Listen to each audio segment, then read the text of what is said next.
Hello and welcome to the Sprint 2 presentation for Factory Reset. We are Team BlizzKids. Hello, I'm Rita Harry. I'm the producer on this project as well as a technical designer. I'm Colin Cole and I'm a gameplay programmer. Hi, I'm Carlo Bartz and I'm one of the gameplay programmers on the team. Hello, I'm Kalia Vendola and I'm a 2D UI and concept artist. Hi, I'm Jacob Dunn and I'm a 3D character artist and animator. Hi, my name is Eric and I am one of the 3D character artists. Hi, I'm Cameron Havlish and I'm the sound designer for this project.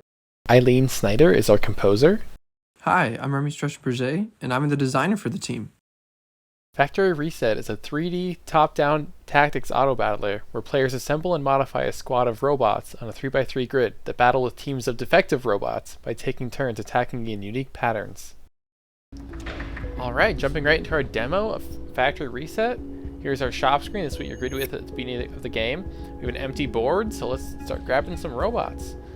So let's grab this guy right here. Alright, great. It's got 3 attack, 4 speed, and 3 health, so it's a pretty quick robot. I like that. I think I'm going to give it one of these weapons. So let's give it the Zap Cannon. That's going to give it a... Zap Cannon. It's going to give it a nice forward penetrating attack. I think it's pretty useful. And let's grab another robot. That couldn't hurt. Alright, one more of the same guy. And let's go right into battle. So now we're graded with a random encounter. Looks like we have sort of a tanky, balanced unit, and then a really high attack unit here.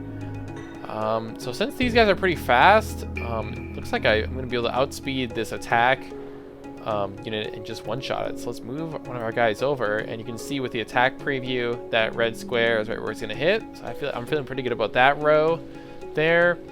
And then I believe we should be good over here because we'll outspeed it on the first turn. So let's fire that up. There we go. So our guy hits there first, kills that one. And our top robot here hits with the Zap Cannon, does pretty good damage, doesn't kill it.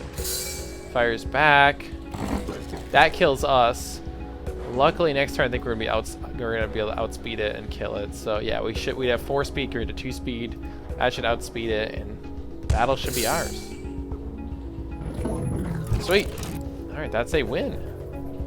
So we're gonna head right back to the shop here. We get our units back, and that's all we're gonna show for this demo. There's 2 more turns of encounters you can play on your own, so please play those and give us some great feedback. We greatly appreciate it. Over the course of the sprint, I focused on the shop, the gameplay loop, and the implementation of our cores. For the shop, I switched our original perspective into a mix of 2D icons in the UI and 3D models for our robots, and I also added functionality for selling and repurchasing robots from the scrapyard. As for the gameplay loop, I worked on transitioning between game states and added Cinemachine to help with the camera shifting. I also added units respawning after combat and tracking for wins and losses to complete the game. Lastly, I worked on a system to help with creating cores and their abilities more efficiently, and I've completed our Tier 1 cores. So I primarily focused my time on combat. A lot of that time went to creating a system where the robots attack based on their speed. And then in between those combat phases, there's move phases. And then you're able to drag the robots. And this also works after you've placed a robot from the shop. And I had a big focus on creating editor tools to allow our designers to really start pumping out encounters. And to do this, I made an easy way to create encounters in the editor as well as save them and load them later. It's all just stored in game objects, making it very, very simple. I also created a weapon editor to kind of create these attack patterns you see on the right.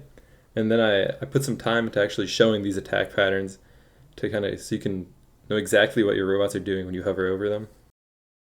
For design components, Reed and I blocked out the first 4 parts for all the Tier 1 robots. So we have the 4 chassis, the first 4 cores, and the first 4 weapons that you see when you start the game up from scratch.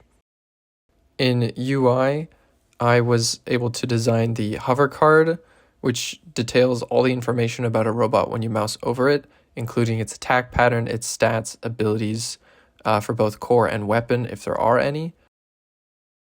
And some additional UI stuff I designed was the pause menu, a working fast forward like toggle, and a simple settings menu with sound and music that was implemented with Cam's help.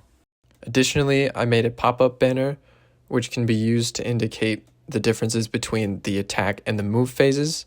Right now it's currently being used to show things that are not yet implemented, but can be recycled and used in future sprints to show the differences in phases.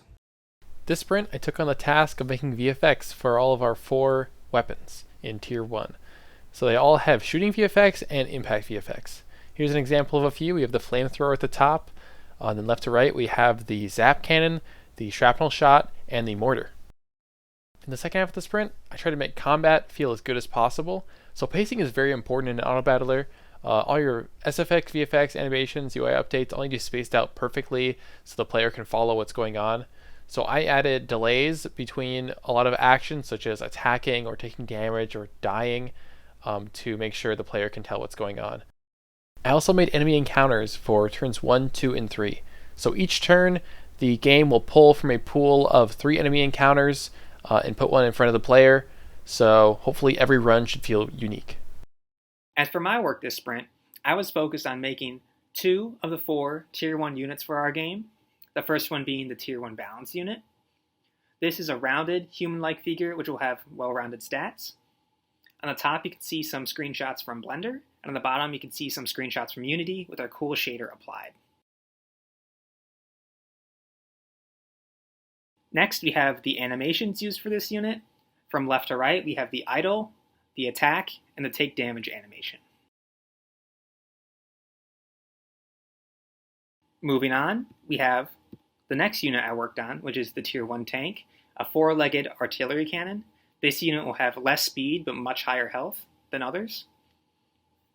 Again, on the top we have images from Blender, and on the bottom we have images from Unity with the shader applied. We have been working on mainly like 2 of the characters. One of them is the Roadrunner, and also for the drone I have made several like concepts before I find one that I was comfortable with. The player should be able to like visualize and read in order to understand what the robot like what its like functionality, or if it's like more like damage focused, or if it's like a tank, or so like what are the robot's like properties. Hey, so here's a quick overview of all the work I've done in terms of 2D art for Sprint 2.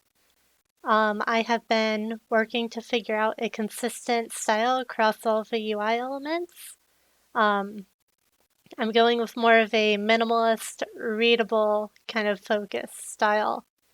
And in that style, I have produced free core icons for counter, speed, and repair cores in game, as well as a simple metal border frame for each one of the icons. During the sprint, I have made placement and death sounds for each of the 4 robots, shoot sounds for each of the weapons, factory ambience, UI hover sounds for when the cursor goes over tiles, and 2 extra UI sounds. I also made some other miscellaneous sounds such as shop resale, scrap robot, and weapon and core switch. I also implemented these sounds into the game and implemented audio sliders for music, ambient, SFX, and general volume. At the beginning of the sprint, we worked a ton with Eileen Snyder from the College of Music. We wanted to really focus on making kind of thinky, robotic, industrial music inspired by Into the Breach, Teamfight Tactics, SteamWorld Heist, and also the Temple of Time from Twilight Princess. So here is a clip of the shop theme that is a work in progress.